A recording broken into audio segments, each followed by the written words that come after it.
Halo teman-teman, di sini kami dari kelompok profesi di bidang sistem informasi, yaitu kelompok 6. Dan di kelompok kami sendiri, itu yang pertama ada HG Citra dengan NIM 68 2018 001, lalu ada Hendy dengan NIM 007, lalu ada Tempo Mikael dengan NIM 020, lalu ada Ardianto Ongki Wijaya dengan NIM 023, lalu ada Dandi Jonathan dengan NIM 034, lalu ada saya, Indra Kristiawan dengan NIM 066, lalu yang terakhir ada Kak Dani Reice dengan NIM 68 2017 094. Nah, sebelum kita masuk lebih jauh ke materi yang akan kelompok kami paparkan, mari kita ketahui dulu tentang pendahuluan di materi ini. Nah, sebelum kita masuk lebih dalam, mari kita ketahui tentang apa itu etika profesi dan pengembangan diri serta manfaatnya. Etika itu sendiri berasal dari kata etik. Dia diambil dari bahasa Yunani, yaitu ethos, yang memiliki arti karakter, watak, kesusilaan, dan adat. Nah, sebagai suatu subjek, etika akan berkaitan dengan konsep yang dimiliki oleh individu ataupun kelompok untuk menilai apakah tindakan-tindakan yang telah dikerjakannya itu salah atau benar, baik atau buruk.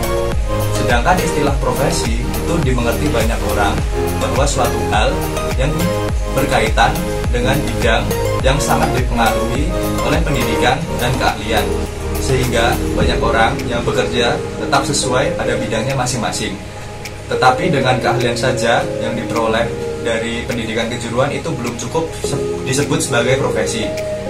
Tetapi perlu penguasaan teori sistematis yang mendasari praktek pelaksanaan dan hubungan antara teori dan penerapan dalam praktek. Lalu kita masuk ke pengertian pengembangan pribadi.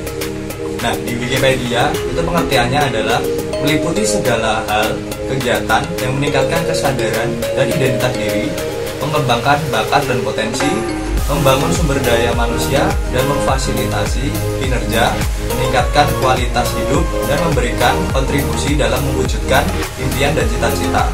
Tidak ada batasan dalam pengembangan diri. Nah, kenapa penting untuk belajar itu semua? Yang pertama, kita dapat membantu suatu pendirian dalam beragam pandangan dan moral. Lalu yang kedua, kita dapat membantu membedakan mana yang boleh dirubah dan tidak boleh dirubah. Lalu yang ketiga, kita dapat membantu seseorang mampu menentukan pendapat. Lalu kita dapat menjembatani semua dimensi atau nilai-nilai. Yang selanjutnya ada pentingnya belajar profesi di bidang sistem informasi. Sebelumnya aku mau ngasih tahu tentang sistem informasi itu apa sih?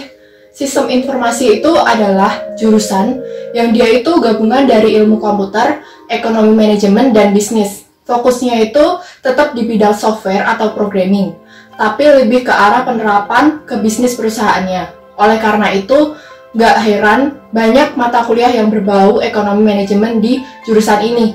Nah, kenapa sih kita tuh penting banget buat belajar profesi di bidang SI? Yang pertama itu agar kita itu dapat mengerti dan tahu bahwa apa aja sih profesi-profesi yang ada di bidang SI itu.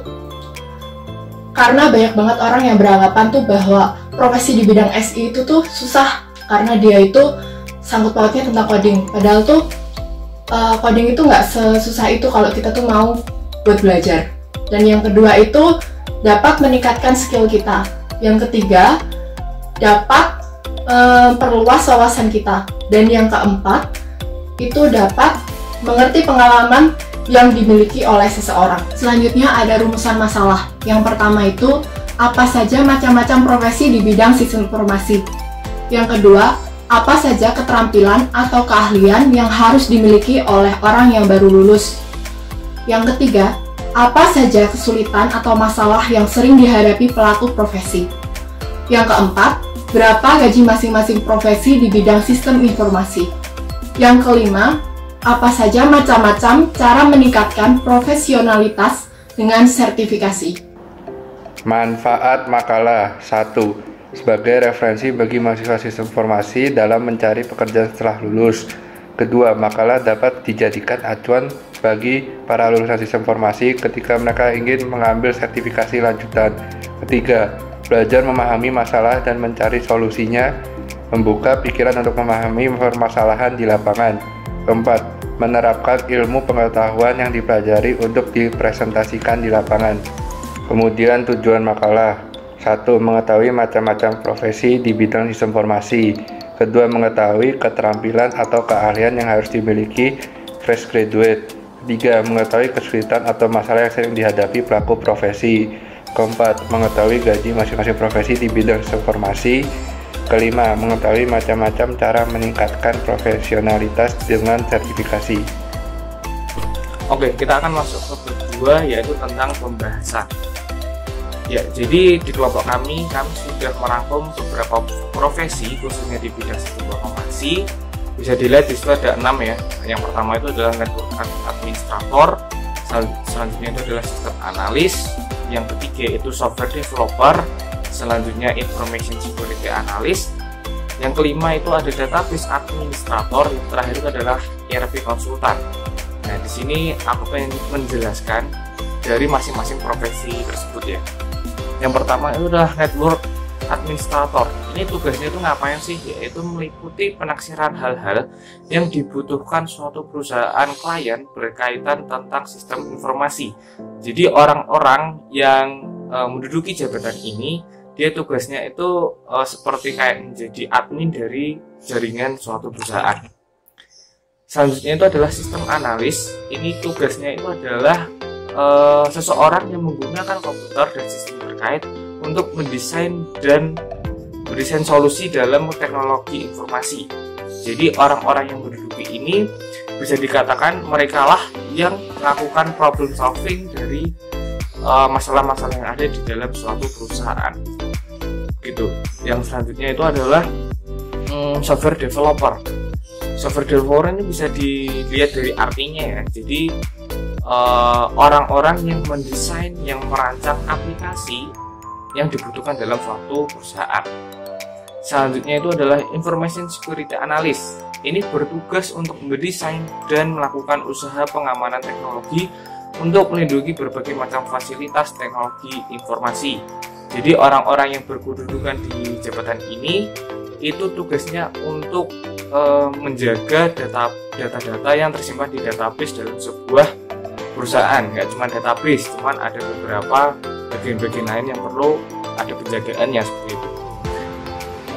Selanjutnya itu adalah database administrator.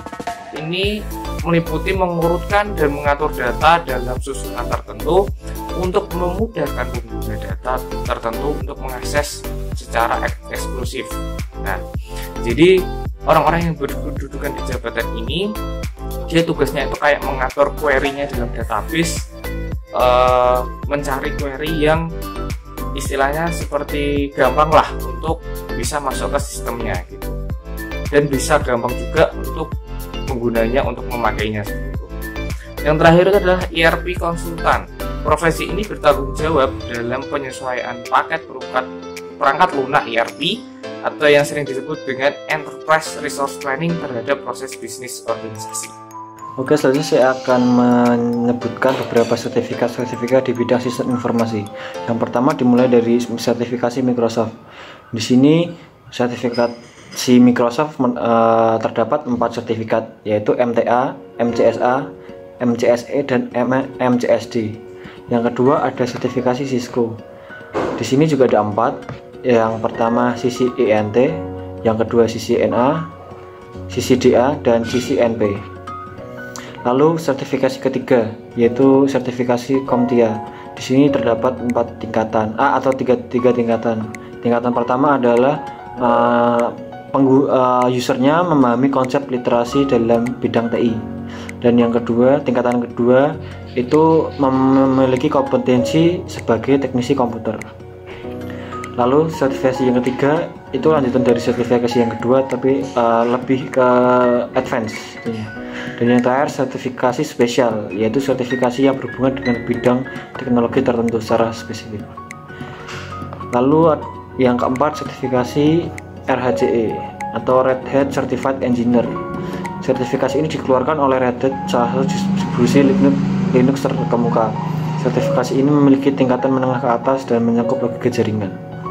Lalu yang kelima ada sertifikat Oracle. Di sini terdapat 3 sertifikat, yaitu OCA, yang kedua OCP, dan yang ketiga OCM. Lalu ada sertifikasi yang terakhir yaitu Novel, sertifikat Novel. Di sini terdapat 4 sertifikat, yaitu Novel CLP atau Certified Linux Professional, yang kedua Novel CLE, Novel Certified Linux Engineer, yang ketiga CLP Certified Linux Professional, ya keempat ada MCNE yaitu Master Certified Novel Engineer. Kali ini saya akan menjelaskan tentang bab 3 penutup, yaitu kesimpulan dan saran. Kesimpulan, profesi merupakan suatu pekerjaan tertentu yang dilakukan sebagai kegiatan pokok dengan mengandalkan keterampilan khusus, dilaksanakan sebagai sumber utama nafkah hidup, dan dilaksanakan dengan keterlibatan pribadi yang benar. Karena itulah seorang profesional pada suatu bidang kerja tertentu adalah orang yang benar-benar terampil dengan bidang kerjanya, lebih terampil dibandingkan dengan masyarakat.